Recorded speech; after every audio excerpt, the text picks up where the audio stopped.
Nous avons été pris par surprise, comme tout le monde, et personnellement, en tant que directeur de l'Institut français d'Égypte, qui se trouve à quelques centaines de mètres de la place Tahrir, j'ai vécu ces événements très physiquement.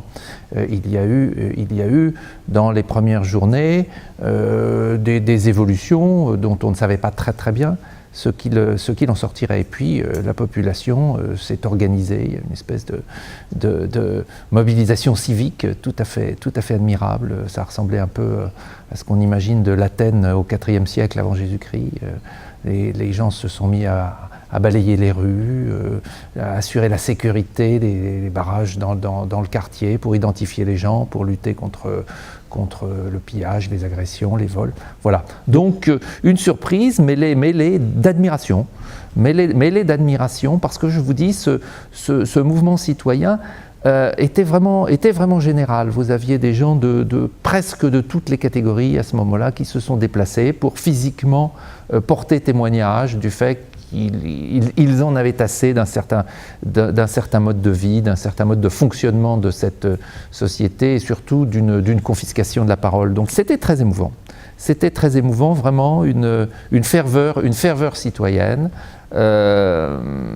une option effectivement à saluer quand même dans l'ensemble du printemps arabe, coupant court à la violence très vite, ce qui a donné au processus égyptien une coloration particulière.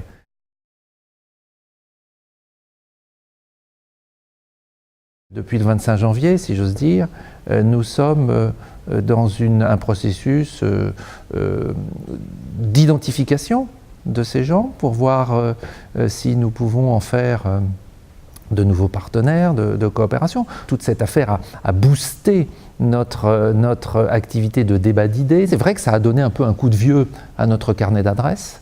Ça c'est indéniable, c'est ça qui est passionnant, qui est fascinant. Nous avons maîtrisé la propension française à parler avant d'être interrogé, n'est-ce pas?